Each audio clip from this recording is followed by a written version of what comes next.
This is Ron Paul with your weekly update for September 6th. Last week, in the wake of another uptick in the official unemployment rate, the administration continued to claim that their economic policies were working, just not fast enough. This administration inherited an unemployment rate of 7.7% and promised a peak of no higher than 8% if their policies were followed. Not only does the administration have a funny way of ending a war, but now they claim their economic policies are successful. For whom, I wonder? These policies are not working for the 9.6% of Americans who are out of work, nor for the over 16% underemployed. They are not working for nearly 3 million Americans who have declared bankruptcy in the last 2 years, or the 40 million currently on food stamps. Nearly 1 in 6 Americans depend on those and other government anti-poverty programs such as Medicaid and unemployment benefits. As more Americans are added to the unemployment rolls, the tax base from which to hand out their benefits is shrinking. Still, businesses are being taxed and regulated out of the market, adding to the problem. What solutions are put forth? More government spending, even as each citizen's portion of the public debt is over $43,000 and expected to increase by $250,000 over the next 40 years. No, this economy is not working for these people.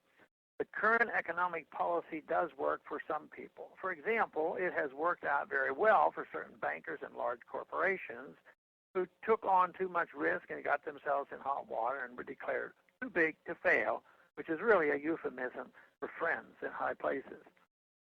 It works well for large, well-connected military-industrial corporations who can always count on perpetual war and conflict to keep them in business.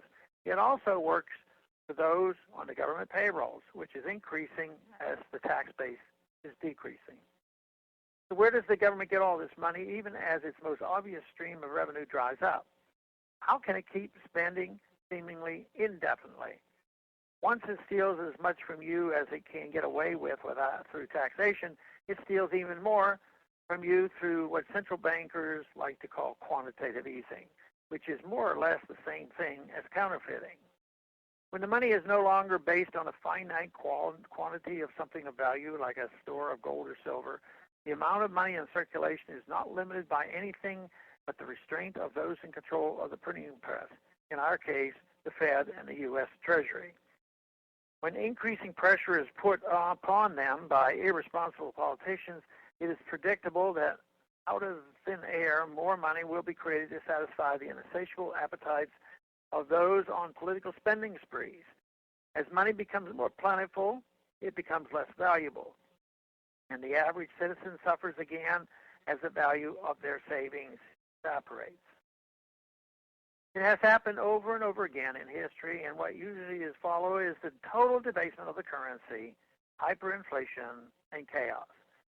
Sound economic policy would be to take our foot off the gas and apply the brakes to government spending as the economic cliff approaches. We must get back to where our economy produces actual wealth rather than mere paper wealth. The road back to fiscal sanity and a strong economy is simple. Congress just needs to get back to following the Constitution. Thanks for calling this update. A new update is placed on this number, 888-322-1414, every Monday.